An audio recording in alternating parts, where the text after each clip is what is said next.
చాట్లో రేవంత్ రెడ్డి గారు ఏ విధంగా మాట్లాడినరో మీ అందరూ కూడా చూసిండ్రు. స్వయంగా ఒక ముఖ్యమంత్రి స్థాయిలో కూర్చొని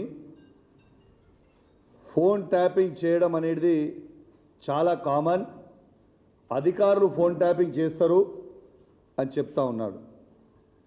ఇన్ని రోజులు కేసీఆర్ గారి మీద, కేటీఆర్ గారి మీద, హరీష్ రావు గారి మీద బురద జల్లే ప్రయత్నం చేసిండు రేవంత్ రెడ్డి గారు అనేది స్వయంగా ఢిల్లీలో బట్ట బయలైపోయింది. ఆయన నోటితోనే ఆయన్నే చెప్పిండు. ఇవాళ రేవంత్ రెడ్డి గారు ఎంత దారుణమైన పరిస్థితిలో ఉన్నారంటే, స్వయంగా ఒక ముఖ్యమంత్రి ఫోన్ ట్యాపింగ్ మేము చేస్తున్నాము అని చెప్తుండంటే దీని మీద ఎందుకు సిబిఐ ఎంక్వైరీ, ఈడీ ఎంక్వైరీ ఎందుకు వేయొద్దు అని నేను అడుగుతా ఉన్నాను.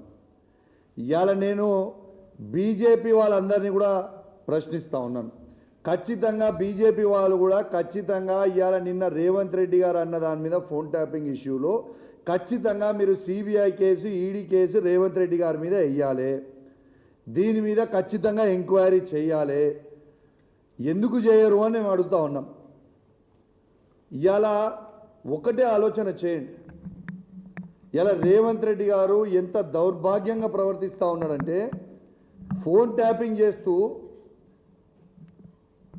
అఫీషియల్గా ఆఫీసర్లు ఫోన్ ట్యాపింగ్లు చేపిస్తూ ప్రైవేట్ హ్యాకర్లను పెట్టి మా బీఆర్ఎస్ పార్టీ నాయకుల ఫోన్లు అందరివి, కేసీఆర్ గారివి, కేటీఆర్ గారివి, హరీష్ రావు గారిది, మా శాసనసభ్యులవి, మా శాసన మండల సభ్యులవి, మా పార్లమెంట్ సభ్యులతో పాటు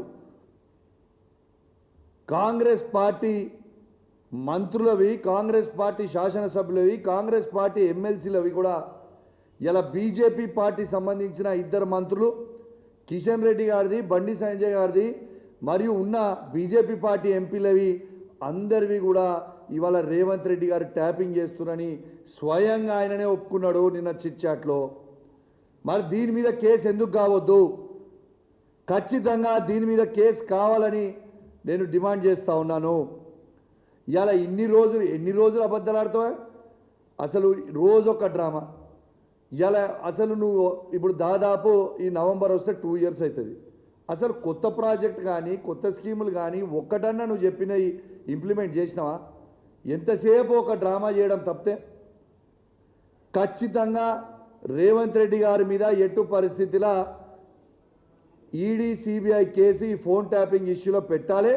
ఎందుకంటే 119 శాసనసభ్యులై, అంటే ఆయనది ఒక్కటి తీస్తే 118 శాసనసభ్యులై ఫోన్ ట్యాపింగ్ చేస్తుండు, 17 మంది ఎంపీలై ఫోన్ ట్యాపింగ్ చేస్తుండు, ఇవాళ ఎమ్మెల్సీలై ఫోన్ ట్యాపింగ్ చేస్తున్నప్పుడు ఖచ్చితంగా ఇవాళ ED, CBI case Revanth Reddy గారి మీద పెట్టాలని నేను డిమాండ్ చేస్తూ ఉన్నాను. ఇంకోటి కూడా చెప్తా ఉన్నాను. రేవంత్ రెడ్డి గారు ప్రైవేట్ హ్యాకర్లు ఫోన్ హ్యాకర్లను పెట్టుకొని హీరోయిన్ల ఫోన్లు కూడా ట్యాపింగ్లు చేసి ఇవాళ మై హోమ్ భుజా అపార్ట్మెంట్కి రాత్రి 2 గంటలకు పోయి ఏ హీరోయిన్ దగ్గరికి నువ్వు పోతున్నావు అనేది మొత్తం అందరికి కూడా తెలుసు. నువ్వు చేసుకుంటా పనులు ఎదిటోళ్ళు చేస్తారు. కేటీఆర్ గారి మీద నువ్వు బురద చల్లుతాము, కేటీఆర్ గారితో మీద చల్లుతారు అంటే ఎవరు నమ్మేటోడు ఎవరు లేడు. ఎందుకంటే నువ్వు చేసే పనులు అందరు చేస్తారనుకుంటే అది కరెక్ట్ కాదు అని చెప్తా ఉన్నాను. ఖచ్చితంగా నేను చెప్తా ఉన్నాను. నేను ఇది అలిగేషన్ కాదు, ఇది ఏ ఎంక్వైరీ అయినా ఇవ్వండి.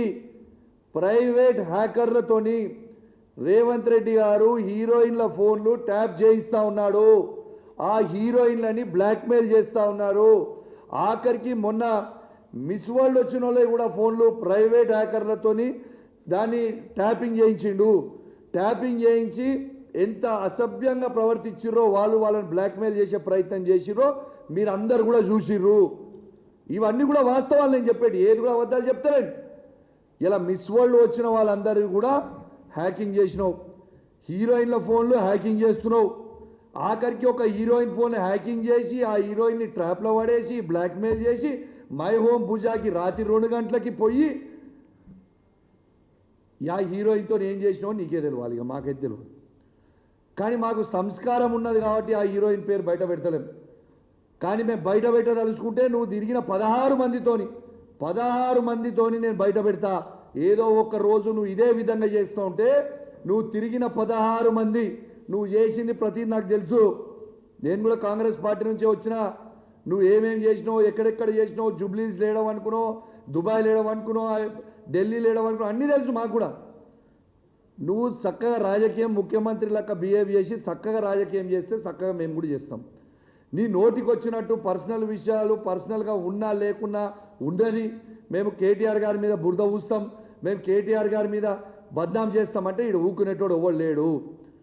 ఇవాళ కేటీఆర్ గారు కడిగిన ఆనముత్యంలాగా బయటికి వస్తాడు. ఇలా ప్రజలందరూ కూడా కేటీఆర్ గారు హరీష్ రావు గారు కావాలని కోరుకుంటా ఉన్నారు. నీ చిల్లర రాజకీయం వల్ల ప్రజలు కూడా ఫెడప్ అయిపోయారు. బంద్ చేయి. ఎన్ని రోజులు ఇదే పని చేస్తుంటావా? నేను మళ్ళీ చెప్తున్నా, ఇవాళ రేవంత్ రెడ్డి గారు ప్రతి యాక్ట్రెస్ కూడా చాలా జాగ్రత్తగా ఉండాలి. మీ ఫోన్ రేవంత్ రెడ్డి గారు హ్యాక్ చేస్తూ ఉన్నారు. బ్రోకర్లను మధ్యలో పెట్టి ఆ బ్రోకర్లతోని మళ్ళీ మీకు ఫోన్లు చేసి మిమ్మల్ని ఇబ్బంది పెట్టే ప్రయత్నం చేస్తూ ఉన్నారు. కానీ మీరు ఎవరు కూడా అధైర్యపడాల్సిన అవసరం లేదు. వాడు ఎంత చిల్లరగా చేసినా కూడా ఖచ్చితంగా మేము అండగా ఉంటాం మీకు ఇబ్బంది వస్తే. ఇంకోటి కూడా చెప్తా ఉన్నాను, మీరు ఈ పిటిషన్ చూడొచ్చు. ఫోన్ ట్యాపింగ్ అంటాడు. నేను December 5th రోజు బంజారాయిల్స్ పోలీస్ స్టేషన్లో నా ఫోన్ ట్యాపింగ్ అవుతుంది అని నేను పిటిషన్ ఇచ్చిన. ఇవ్వండి, ఇది రిసీవ్డ్ కాపీ. నా ఫోన్ ట్యాపింగ్ రేవంత్ రెడ్డి గారు ఇంటెలిజెన్స్ ఐజీ అయిన శివధర్ రెడ్డి గారు ఇద్దరు కలిసి నా ఫోన్ ట్యాపింగ్ చేస్తున్నారు, ఖచ్చితంగా దీని మీద ఎంక్వైరీ చేయండి అని నేను December 5th నాడు నేను చేసిన పిటిషన్కి. ఇది ఆల్మోస్ట్ 7 months అవుతా ఉంది. ఇప్పటిదాకా ఎఫ్ఐఆర్ ఎందుకు బుక్ చేయలేదు? మీరు ఖచ్చితంగా నా ఫోన్ని హ్యాక్ చేస్తూ ఉన్నారు. నా సతీమణి ఫోన్ది కూడా రేవంత్ రెడ్డి గారు ఫోన్ హ్యాక్ చేస్తూ ఉన్నారు. దీనికి ఎవిడెన్స్గా ఎట్లా చెప్తా ఉన్నానంటే అది కూడా మీ అందరు కూడా తెలవాలని చెప్తా ఉన్నాను. మొన్న నన్ను అరెస్ట్ చేసిన రోజు మా కమ్యూనిటీకి వచ్చి సీసీ కెమెరాలు మొత్తం కూడా అన్యాయంగా చెక్ చేస్తూ ఉంటే ఇవాళ అక్కడ ఉన్న మేనేజర్ ఆ రోజు నేను కూడా లోకల్లో ఉన్నా, వాడు ఇంటికి రాకుండా చెక్ చేస్తూ ఉంటే అక్కడ ఉన్న మేనేజర్ నా సతీమణికి ఫోన్ చేసి ఆడ ఏం చేస్తున్నారో వీళ్ళు చెప్తా ఉంటే 2 నిమిషాల లోపలనే అక్కడికి వచ్చిన సిఐ ఆ మేనేజర్కి ఫోన్ చేసి నువ్వు మేడంకి ఎందుకు ఫోన్ చేస్తున్నావు, మేము ఇక్కడ ఏం చేస్తున్నామో ఎందుకు చెప్తున్నావు అని చెప్పిండు. మరి ఆయన నా వైఫ్కి ఫోన్ చేసింది ఈ పోలీసు వాళ్ళకి ఎట్లా తెలుసు? అంటే ఫోన్ హ్యాక్ చేస్తున్నట్టే కదా నా సతీమణిది. ఎంత దుర్మార్గుడు రేవంత్ రెడ్డి అంటే భార్యాభర్తలు మాట్లాడుకునేది కూడా దౌర్భాగ్యం. ఆయన భార్యాభర్తలు మాట్లాడుతుంటే ఆ మాటల్ని ఇంటా ఉన్న దౌర్భాగ్యుడు ఇలా రేవంత్ రెడ్డి గారు అని చెప్పక తప్పదని చెప్పి సందర్భంగా తెలియజేస్తూ ఉన్నాను. ఇలా నేను నా సతీమణి మాట్లాడుకునేది మొత్తం కూడా ఇంటా ఉంటే నేను ఇది ఎవిడెన్స్తో సహా చెప్తా ఉన్నాను. ఉట్టి నాదే కాదు, ఈవెన్ సంజయ్ గారు సతీమణిది, ఉన్న మా వివేక్ గారు సతీమణిది, మా శాసన మండలి సభ్యులు వాళ్ళ భార్యలే కూడా ఫోన్ ట్యాపింగ్ చేస్తూ ఉన్నాడు రేవంత్ రెడ్డి. ప్రైవేట్ హ్యాకర్లను పెట్టి మరి హ్యాక్ చేస్తూ ఉన్నాడు. ఇది ఎంతవరకు కరెక్ట్ అని చెప్పి మేము అడుగుతా ఉన్నాం. Is this right? అసలు ఒక ప్రైవసీని నువ్వు ఫోన్లు మాట్లాడితే నువ్వు వినడం ఏంటిది? ఇంకో ఎవిడెన్స్ కూడా చెప్తా ఉన్నా మీకు. ఇలా నిన్న కాక మొన్న 2 మంత్రులు మాట్లాడుకున్న మాటలు, ఆ 2 మంత్రులు ఫోన్లో మాట్లాడుకొని వాళ్ళు ఈయనని ఎన్ని రోజులు మనం భరించాలి, వాళ్ళన్న ఆ మంత్రులు మాట్లాడుకున్న సంభాషణ ఏంటంటే ఈ పొట్టోన్ని మేము ఎన్ని రోజులు భరించాలి, ఎన్ని రోజులు భరిద్దాము అని వాళ్ళిద్దరు మాట్లాడుకున్న చర్చని నెక్స్ట్ డే రోజు ఆ మంత్రుల ఫోన్ కూడా ట్యాపింగ్ చేస్తున్న ఇంత తర్వాత ఇంటెలిజెన్స్ రిపోర్ట్ ముఖ్యమంత్రి గారికి పోయిన తర్వాత ఇంకొక మంత్రి ఇంటికి పంపించి ఆ మంత్రిని ఇంటికి పిలిపించి నేను ఏం చేసినా నా తప్పేమున్నది, మీరు ఎందుకు చేస్తున్నారు, ఇట్లా నన్ను ఎందుకు భరించాలని అంటున్నది రేవంత్ రెడ్డి పిలిపించి మళ్ళా ఆ మంత్రిని ఇంకొక మంత్రితో పంపించి ఆ మంత్రిని పిలిపించి సీఎం ఆఫీస్ ఆయన ఇంటికి తీసుకుపోయి వాళ్ళు సీఎం ఆఫీస్లో ఏం మాట్లాడతారు? నేను చేయలేను మాట్లాడేదంటే మిస్టర్ మినిస్టర్ నా పని ఏముంది? నా పని మీ మంత్రులది ఎమ్మెల్యేలది ఫోన్ ట్యాపింగ్ చేసుకొని నేను ఇంటనే ఉంటాను. నేను చేయాల్సింది మా ఇంటర్వ్యూ అదే పని చేస్తున్నా, మీరు మాట్లాడేది ప్రతిదీ ఇంటా అన్నది ఇది రేవంత్ రెడ్డి బరాబర్ అన్నాడు ఆ మంత్రులతోని. నేను చెప్తుంది ఫ్యాక్ట్. మరి ఖచ్చితంగా కేసు పెట్టాల్సిన అవసరం ఉంది కదా. ఇలా రేవంత్ రెడ్డి గారి మీద ఖచ్చితంగా కేసు పెట్టాలి. ఇలా సిట్కి వాళ్ళని పిలుస్తుండు, వీళ్ళని పిలుస్తుండు, ఫోన్ ట్యాపింగ్ అవుతుందని బరాబర్ మా బీఆర్ఎస్ పార్టీలు ఉన్న ఎమ్మెల్యేలను కూడా పిలువురి సిట్కి, మా ఫోన్ ట్యాపింగ్ అవుతుందా లేదా మేము కూడా కంప్లైంట్ ఇస్తాం సిట్కి. నువ్వు నీతివంతునివి, నిజాయితీవంతునివి అయితే మేము ఇచ్చిన పిటిషన్కి పోలీస్ వాళ్ళు ఎందుకు ఎఫ్ఐఆర్ బుక్ చేస్తలేరు? మరి ఇప్పటిదాకా ఎందుకు ఎంక్వైరీ చేస్తలేరు? మా నాయకుల మీద మాత్రం పిటిషన్ ఇస్తే ఒక్క నిమిషంలో బుక్ చేస్తారు కేసులు. నేను ఒక బాధ్యత కలగా శాసనసభ్యునిగా పిటిషన్ ఇస్తే ఏళ్ళ దాకా మీరు కేసు ఎందుకు బుక్ చేయలే? దీనికి జవాబు చెప్పండి. మీరు నోటికి వచ్చినట్టు మీరు మాట్లాడితే రేవంత్ రెడ్డి గారు మేము ఊకునే ప్రసక్తే ఉండదు. ఇక మేము బయటికి పోయిన తర్వాత ఇది మాట్లాడిన తర్వాత ఇంకో కేసు బుక్ చేస్తాడు కావచ్చు. ఎన్ని కేసులు బుక్ చేసినా, నువ్వు మమ్మల్ని ఎంత ఇబ్బంది పెట్టినా, నువ్వు ప్రజలకు ఇవ్వాల్సిన 6 గ్యారెంటీలు ఇచ్చే వరకు నేను ప్రశ్నిస్తూనే ఉంటాం, నేను అడుగుతూనే ఉంటాం. నిన్ను మాత్రం ఇచ్చిపెట్టము. నువ్వు ఎన్ని డైవర్షన్ టాక్టిక్స్ చేసినా నీ 6 గ్యారెంటీలు 100 రోజులు ఇస్తా అన్నావు, ఒక్క గ్యారెంటీ కూడా నువ్వు ఇవ్వలేదు. రేపు లోకల్ బాడీ ఎలక్షన్లలో మీరు ఎట్లా అడుగుతారో, ఏం మాట్లాడతారో ఓట్ల రేపు అయిన తర్వాత మీకు తెలుస్తుంది. కానీ బీఆర్ఎస్ పార్టీ పక్షాన కేసీఆర్ గారి నాయకత్వంలో, కేటీఆర్ గారి, హరీష్ గారి నాయకత్వంలో ఖచ్చితంగా మేము మిమ్మల్ని ప్రశ్నిస్తూనే ఉంటామని చెప్పి సందర్భంగా తెలియజేస్తూ, మరి ఖచ్చితంగా మీడియా మాత్రం దయచేసి నేను చెప్తా ఉన్నా, ఈ ఫోన్ ట్యాపింగ్ ఇష్యూ మాత్రం మీరు చాలా సీరియస్గా తీసుకోవాలి. కేసీఆర్ గారు, కేటీఆర్ గారు, హరీష్ రావు గారు మాత్రం ఏనాడు కూడా ఫోన్ ట్యాపింగ్ మా ప్రభుత్వంలో మేము చెయ్యలేదు. ఆ ఫోన్ ట్యాపింగ్ ముచ్చటనే రాలేదు. కానీ ఈడ స్వయంగా రేవంత్ రెడ్డి గారు రాష్ట్ర ముఖ్యమంత్రి చిట్ చాట్లో ఫోన్ ట్యాపింగ్ చేయడం చాలా కామన్ అని చెప్పిండు ముఖ్యమంత్రి రేవంత్ రెడ్డి గారు. రేవంత్ రెడ్డి గారు ఫోన్ ట్యాపింగ్ చేస్తుండు, కానీ మా కేసీఆర్ గారి ప్రభుత్వంలో ఏనాడు మేము ఒక్కరిది కూడా ఫోన్ ట్యాపింగ్ చేయలేదు. ఇది మాత్రం స్వయంగా మీరు గమనించాలని మొత్తం ఎలక్ట్రానిక్ మీడియా, ప్రింట్ మీడియా ద్వారా యావత్ తెలంగాణ ప్రజలందరూ కూడా తెలియజేస్తూ ఉన్నాం. ఫోన్ ట్యాపింగ్ చేసింది మేము మాత్రం చేయలేదు, మేము చేసింది కాదు, రేవంత్ రెడ్డి గారు చేస్తున్నారని స్వయంగా రేవంత్ రెడ్డి గారే చెప్పిందనేది కూడా మొత్తం ప్రజలు కూడా గమనించాలని విజ్ఞప్తి చేస్తూ సెలవు తీసుకుంటా ఉన్నాను. జై తెలంగాణ, జై కేసీఆర్.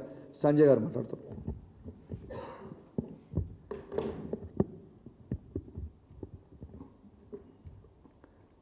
ఇప్పుడు కౌశిక్ రెడ్డి గారు చెప్పినట్టు గత నెల రోజుల నుండి ముఖ్యమంత్రి గారు బీఆర్ఎస్ పార్టీ రోజు బంకచర్ల గురించి, నీళ్ళ గురించి ప్రశ్నిస్తూ ఉంటే గత నెల రోజుల నుండి ముఖ్యమంత్రి గారు ఒకటే పనిచేస్తూ ఉన్నారు. రోజు పొద్దున లీకులు, ఫోన్ ట్యాపింగ్లు అని చెప్పేసి లీకులు ఇస్తూ ఉన్నారు. ఈ ముఖ్యమంత్రి గారి పని ఎట్లుంటుందో ఒక్కసారి మీకు వినిపిస్తా, ఆయన మాటల్లోనే వినిపిస్తాను. నేను అదే చెప్తున్నా, మాతోనే అబద్ధాలు, మా చేత మోసపోవాలని ప్రజలు కోరుకుంటుండ్రు. సరే వాళ్ళది కోరుకున్నప్పుడు మాదే ఉంది, రోగి కోరుకున్నది అదే, డాక్టర్ ఇచ్చింది అదే అన్నట్టు ఉంది వ్యవహారం. విన్నారు కదా, అర్థమైంది కదా. రోజు అబద్ధాలు, మోసము ఆయనకు వెన్నతో పెట్టిన విద్య. గత నెల రోజుల నుంచి ఫోన్ ట్యాపింగు, మన్ను మశానా అని ఇదే మాట్లాడుతూ ఉన్నాడు. ఏమైంది నిన్న? ఆగలేదు ఆయనకి. అంతకుముందు నుంచి ఎప్పుడు అంటారు బీఆర్ఎస్ పార్టీ, ఆయనకు దొంగతనం చేయడం వచ్చు, దొంగగా పట్టుబడడం కూడా వచ్చి ఆయనకి. అది ముఖ్యమంత్రి రేవంత్ రెడ్డి గారు అంటే. దొంగతనం చేసిందని ఒప్పేసుకున్నాడు ఆయన్నే. మంచి ఓపెన్గా తేటతెల్లం అయిపోయింది ఇవాళ ఫోన్ ట్యాపింగ్. ఎస్, అది మా అధికారులు అందరూ ఫోన్ ట్యాపింగ్ చేస్తున్నారు, నాకు తెలుస్తున్నది. ఎందుకు లీక్ అవ్వాల్సి వచ్చింది ఆయన? ఎందుకంటే ఆయన స్వంత మంత్రులే ఆయన మీద తిరగబడ్డారు. ఏమని తిరగబడ్డారు? నువ్వు మా ఫోన్లు కూడా ట్యాపింగ్ చేస్తున్నావు అని. కేసీఆర్ గారు 10 సంవత్సరాలలో ఎక్కడన్నా మీరు ఫోన్ ట్యాపింగ్ ముచ్చడిన్నారా మీరు? అసలు ఇంకొక ముచ్చట మీరు జాగ్రత్తగా వినాలి, మీరు అందరు ప్రెస్ మిత్రులు అందరూ కూడా. ఏమంటాడు రేవంత్ రెడ్డి మొన్న? నా ఫోన్ ట్యాప్ కాలేదు, నన్ను అందుకొరకే సిట్టు పిలవలేదు చెప్పిండా లేదా? ఆయనే చెప్పిండా? మరి అంతకుముందు ఏమన్నాడు? అపోజిషన్ పార్టీ లీడర్గా ఉన్నప్పుడు ఏమన్నాడు? కేసీఆర్ గారు నా ఫోన్ ట్యాప్ చేస్తున్నారు, ఈయన నా ఫోన్ ట్యాప్ చేస్తున్నాడు, మహేందర్ రెడ్డి నా ఫోన్ ట్యాప్ చేస్తున్నాడు అని చెప్పేసి రోజు లొల్లి చేసిండు. నేను సంవత్సరం క్రితం చెప్పిన, ఆయనకి మానసిక రోగం ఉన్నది. పొద్దున ఒక మాట మాట్లాడతాడు, సాయంత్రం ఒక మాట మాట్లాడతాడు, ఎలక్షన్ల కంటే ముందు ఒకటి మాట్లాడతాడు, ఎలక్షన్ తర్వాత ఒకటి మాట్లాడతాడు. అబద్ధాలు, మోసం ఆయనకు వెన్నతో పెట్టిన విద్య. ఫోన్ ట్యాపింగ్ అయిపోయింది, 20 నెలలైంది. ఈయన ఆడుతున్న తమాషాకు అంతా కూడా నిన్న బయటపడ్డది. ఆయన నోటితోనే చెప్పిండు, ఎస్ నేనే ఫోన్ ట్యాపింగ్ చేస్తున్నాను, ఆయననే ఒప్పుకున్నాడు నిన్న. అన్నిటికంటే మూర్ఖత్వం ఏంటంటే, ఆ మంత్రులదే కాకుండా కాంగ్రెస్ పార్టీ ఇన్ఛార్జ్, పాపం ఆ అమ్మాయి చాలా అమాయకురాలట, మంచి సిన్సియర్ లేడీ అని చెప్పి అందరు మాట్లాడుతూ ఉంటారు బయట. నేను కలవలేదు కానీ విన్నా ఆమె గురించి. ఆమె ఫోన్లో ట్యాప్ చేసిండంట. ఎవరు బయట రాష్ట్రం నుంచి వచ్చిన ఇన్ఛార్జ్ ఫోన్ కూడా ట్యాప్ చేసినంత దౌర్భాగ్యమైన పరిస్థితిలో ముఖ్యమంత్రి గారు అంటే అర్థం చేసుకోండి ఆయనకి ఎంత అభద్రతా భావమో ఎంత ఇన్సెక్యూరిటీ ముఖ్యమంత్రి గారికి. అందుకొరకే తన జీవితంలో ఏ మంచి పని చేయలేక రోజు పొద్దున్న లేచి అబద్ధాలు ఆడడము మోసం చేయడం. కాళేశ్వరం అయిపోయింది, ఫోన్ ట్యాపింగ్ అయిపోయింది, ఫార్ములా ఈ వాళ్ళ మంత్రులే చెప్పినారు, వాళ్ళ మంత్రులు వాళ్ళ క్యాబినెట్ సహచార మంత్రులే క్లియర్గా చెప్పినారు ఫార్ములా ఈలో ఏం తప్పు లేదు, జరిగిన విధానంలో కొన్ని లోపాలు ఉన్నాయి తప్ప ఏమీ తప్పు లేదని వాళ్ళ క్యాబినెట్ సహచరులు చెప్పినారు. 20 నెలలైంది. ఇప్పటికన్నా ఈ ముఖ్యమంత్రి తెలివి వచ్చి ఈ రాష్ట్రానికి సంబంధించి మంచి పనులు చేస్తాడని చెప్పి ఆశిస్తా ఉన్నాం. నిన్నగాక నిన్న ఎన్ని అబద్ధాలు ఆడతాడంటే అయినా సిగ్గవుతుంది. మన రాష్ట్రానికి ఇంతకుముందు పొద్దున్నే వాళ్ళ వివేక్ గారు చెప్పినారు, మన రాష్ట్రానికి ముఖ్యమంత్రి అవడం ఎంత సిగ్గు చేయటో. సింపుల్గా ఈ లెటర్లో దయచేసి నేను ఇంతకుముందు ఒకసారి ప్రెస్ మిత్రులను అడిగినా, నేను దయచేసి ఇవన్నీ మీరు అఫీషియల్గా ప్రింట్ చేయండి అని చెప్పి అడిగినా మిమ్మల్ని. మీరు చేయట్లేదు కాబట్టి ఆయన అబద్ధాలు కూడా నిజమైపోతా ఉన్నాయి. ఇక సోనియా గాంధీ గారు దీన్ని రాసిన లెటర్ ఏంటంటే, అంటే నాకు వచ్చిన ఇంగ్లీష్ భాష అర్థం చేసుకున్న భాష, నేనైతే చిన్నప్పటి నుంచి ఇంగ్లీష్ మీడియం చదువుకున్నా, నేను ఎల్కేజీ నుండి ఇంగ్లీష్ మీడియం చదువుకున్నా. దీంట్లో అయితే ఏం చెప్తుంది క్లియర్గా అంటే, నన్ను ఆ మీటింగ్కి నిన్న జరిగిన మీటింగ్ ఏది ఏఐసిసి హెడ్ క్వార్టర్స్లో జరిగిన మీటింగ్కి ఇన్వైట్ చేసిన, అంటే నన్ను రమ్మన్నందుకు ధన్యవాదాలు, కానీ నేను ఈ మీటింగ్కి రాలేకపోతున్నా, నాకు వేరే పని ఉంది, నేను ఈ మీటింగ్కి రాలేకపోతున్నా అని చెప్పి ఆవిడ సోనియా గాంధీ గారు రేవంత్ రెడ్డి గారికి లెటర్ రాసిండ్రు. ఈయన ఏమంటాడు? సిగ్గు అనిపిస్తలేదా? మీరు ఏమనుకోదు జర్నలిస్ట్ మిత్రులు, మిమ్మల్ని అడుగుతున్నా, మీరు తెలంగాణ వాదులే, మీరు అందరు తెలంగాణ బిడ్డలే. ఏముందని మీరు దీంట్లో కేవలము ఆవిడ నేను రాలేకపోతున్నాను ఈ మీటింగ్ అంటే, నాకు ఆస్కార్ అవార్డు ఇచ్చింది సోనియా గాంధీ, ఇంకేం అవార్డు ఇచ్చింది, 2-3 అవార్డులు చెప్పిండు, ఆస్కార్ అవార్డు ఇచ్చింది, నాకు ఇంతమంది నాకు గొప్ప విషయం అంటే అర్థమైంది ఆయన లెవెల్ ఏందో అర్థమైందా ఇప్పుడు? అంటే ఆయన పనికిరానుని కేవలం ఒక మామూలు లెటర్ రాసిన సోనియా గాంధీ నాకు అదే చాలు అన్న పరిస్థితిలో ఉన్నాడు ఆయన. ఇంత దారుణమైన నాయకుడు. నేను ఇంతకుముందు ఒకసారి చెప్పిన, a leader who lies more than he leads, అంటే ఒక నాయకుడు అబద్ధాలు ఎక్కువ నాయకత్వం కంటే ఎక్కువ చేస్తాడని చెప్పినా కాబట్టి ఈ లెటరే నిన్న జరిగిన ఉదాహరణ. దీనిలో ఏమీ లేదు. నేను దయచేసి మా ప్రెస్ మిత్రులను కూడా ప్రింట్ చేయమని చెప్తున్నాను. అంటే మన తెలంగాణ ఆత్మగౌరవాన్ని ఎక్కడ తాకట్టు పెడుతున్నాడు? ఆ రోజు తెలంగాణ ఉద్యమ ద్రోహి ఇవాళ మళ్ళీ తెలంగాణ ఆత్మగౌరవాన్ని కూడా తాకట్టు పెడతా ఉన్నాడు. ఈయన చెప్పే అబద్ధాలకు ఎండింగ్ ఉండదు. ఇప్పటికన్నా దయచేసి ముఖ్యమంత్రి గారిని అడుగుతా ఉన్నా, మీరే ఒప్పుకున్నారు స్వయాన ఫోన్ ట్యాపింగ్ చేస్తున్నాం అని. సరే మీ ఫోన్ ట్యాపింగ్ చేస్తారా, మీరు ఏమైనా చేసుకోండి, మీ మూర్ఖత్వం ఆపండి. ఇప్పటికన్నా ప్రజలకు కావాల్సిన సంక్షేమ పథకాల గురించి కానీ, ప్రజలకు జరగాల్సిన అభివృద్ధి పథకాల గురించి కానీ మాట్లాడడం మొదలుపెట్టండి. చిల్లర చిట్ చాట్లు, చీటింగ్ చాట్లకి చాలా పాపులర్ అయిపోయినారు మీరు. ఢిల్లీ పోవాలి, ఎక్కడో కూర్చోవాలి, చిల్లర చాట్లు, ఇవన్నీ బంద్ చేయండి. ఇప్పటికన్నా 20 నెలలైంది ఇదే తమాషా నడిపిస్తూ ఉన్నారు. ఫోన్ ట్యాపింగ్ అయిపోయింది, కాళేశ్వరం అయిపోయింది, ఫార్ములా అయిపోయింది, అన్నీ అయిపోయినాయి, ఇక మీ జోకులన్నీ అయిపోయినాయి. కనీసం ఒక్కసారన్నా ప్రజల గురించి ఆలోచన చేసి ఇప్పటికన్నా మీ వంకర బుద్ధిని మార్చుకొని ప్రజల సంక్షేమం కోసం పాటుపడాలని చెప్పి మళ్ళొకసారి ముఖ్యమంత్రిని కోరుతూ, ఈ పిచ్చి చేష్టలు దయచేసి తెలంగాణ ఆత్మగౌరవాన్ని తాకట్టు పెట్టకండి, చాలా ఎక్కువైపోయింది. దయచేసి మళ్ళొక్కసారి మా ప్రెస్ మిత్రులను కూడా దయచేసి లెటర్ని మీరు ప్రింట్ చేయాలి, ప్రజలందరూ తెలవాలి మరి ఏం పోయింది సోనియా గాంధీ అని చెప్పి మీరందరూ కూడా ప్రింట్ చేయాలని చెప్పి కోరుతూ మళ్ళొక్కసారి జై తెలంగాణ. ఇంకొక ఇంపార్టెంట్ పాయింట్, ఇది జబర్దస్త్ పాయింట్ మర్చిపోయాను అసలు. యాక్చువల్లీ ఇవాళ ఢిల్లీలో వీళ్ళు ఫోన్ ట్యాపింగ్ చేస్తురని మంత్రులందరూ కూడా, అసలు ఇవాళ క్యాబినెట్ మీటింగ్ ఉండే, ఇవాళ మోస్ట్ ఇంపార్టెంట్ మీ అందరు కూడా చెప్తున్నా వినురి, ఇవాళ క్యాబినెట్ మీటింగ్ ఉండే, ఇవాళ హైదరాబాద్లో ఇవాళ క్యాబినెట్ మీటింగ్ ఉంటే మంత్రులందరూ కూడా మీరు నా ఫోన్ ట్యాపింగ్ చేస్తుర్రు, మేము క్యాబినెట్ మీటింగ్కి రాము అని పోయి ఢిల్లీలో కూర్చుంటే, ఈయన మా మంత్రులుగా ఇదే గవర్నమెంట్లో మేము ఉన్నాము, మా ఫోన్లు కూడా ఈయన ట్యాపింగ్ చేసిన తర్వాత ఒక ముఖ్యమంత్రి స్వయంగా మంత్రుల ఫోన్ ట్యాపింగ్ చేస్తున్నాం అని చెప్తున్న తర్వాత మేము క్యాబినెట్ మీటింగ్ ఎందుకు అటెండ్ కావాలని పోయి అందరు ఢిల్లీలో కూర్చున్నారు. ఢిల్లీలో ఇప్పుడు పెద్ద పంచాయతీ అవుతుంది. ఢిల్లీలో మంత్రులు అందరు ఎక్కడున్నారో ఒక్కసారి చూడురు మీరు. మంత్రులు ఎంతమంది ఢిల్లీలో ఉన్నారు, ముఖ్యమంత్రి ఢిల్లీలో ఉన్నాడు, పిసిసి ప్రెసిడెంట్ ఢిల్లీలో ఉన్నాడు, పెద్ద పంచాయతీ అవుతుంది ఢిల్లీలో. ఆ పంచాయతీ అంటే వీళ్ళ పర్సనల్ పంచాయతీ కోసం ఇలా హైదరాబాద్లో క్యాబినెట్ మీటింగ్ అనేది క్యాన్సల్ రద్దు చేసుకునే పోస్ట్పోన్ చేసుకునే పరిస్థితికి వచ్చింది. అంటే ఈయన ఫోన్ ట్యాపింగ్ చేస్తుండ అనేది స్వయంగా వాళ్ళ మంత్రులు కూడా ఇలా ఢిల్లీలో చెప్తే ఇలా రాహుల్ గాంధీ ఆఫీసు, సోనియా గాంధీ గారి ఆఫీసు చాలా సీరియస్గా ఉన్నారు.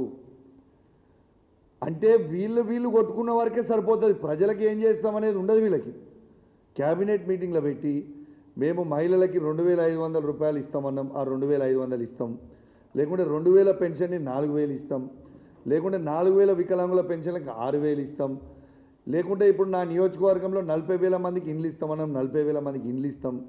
ఇవన్నీ డిసిషన్లు తీసుకుంటారేమో మేము ఆశపడ్డాం. తెలంగాణ ప్రజలందరూ కూడా ఆశపడ్డారు. ఇక కళ్యాణ్ లక్ష్మి కేసీఆర్ గారు ఇస్తున్న 1,116తో పాటు తులం బంగారం ఇస్తామని డిసిషన్ తీసుకుంటారేమో అని. ఎందుకంటే లోకల్ బాడీ ఎలక్షన్స్ వస్తున్నాయి. కానీ ఈ మంత్రులు మేము నువ్వు పెట్టిన క్యాబినెట్ మీటింగ్కి మేము రాము, నువ్వు మా ఫోన్ ట్యాపింగ్ చేస్తున్నావు, దీని పంచాయతీ ఏందో ఇక్కడ ఢిల్లీలో తెలుసుకున్న తర్వాతనే క్యాబినెట్ మీటింగ్ పెడతామనేది ఇలా ఢిల్లీలో పంచాయతీ పెట్టుకుంటారు. నేను చెప్పుతుంది వాస్తవము, నిజము, ఇలా ఏది కూడా అబద్ధం లేదు.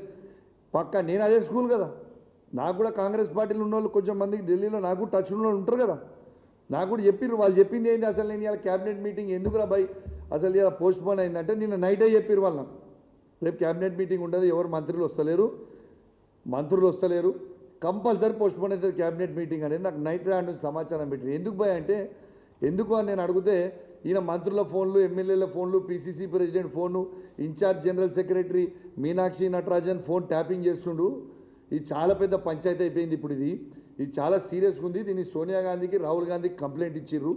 ఇలా ఆయన మీద కంప్లైంట్ ఇచ్చిర్రు కాబట్టి రేపు ఈ మంత్రులు 4-5 ఆడున్నోళ్ళు మేము క్యాబినెట్ మీటింగ్కి రాము, నువ్వు మా ఫోన్ ట్యాపింగ్ చేస్తున్నావు, మా సతీమణుల ఫోన్ ట్యాపింగ్ చేస్తున్నావు, ఎమ్మెల్యేల ఫోన్ ట్యాపింగ్ చేస్తున్నావు, అందరూ చేస్తున్నావు కాబట్టి మేము రాము అని నాకు నేను నైటే చెప్పిండు. అలా నుంచి చెప్పిండు, పొద్దున్న లేచి చూస్తే గదే కథ ఉంది. కాబట్టి ప్రజలందరూ కూడా గమనించాలి, రేవంత్ రెడ్డి గారు ఏ విధంగా ఫోన్ ట్యాపింగ్లు, డైవర్షన్ టాక్టిక్స్, ఏ విధంగా ఫార్ములా ఈ కేసు అని ఒకరోజు, కాళేశ్వరం అని ఒకరోజు, ఇవన్నీ టాక్టిక్లు బంద్ చేసి నువ్వు ప్రజలకు ఇస్తాన 6 గ్యారెంటీలు ఇవ్వాలని విజ్ఞప్తి చేస్తూ సెలవు తీసుకుంటా ఉన్నాను. Thank you very much.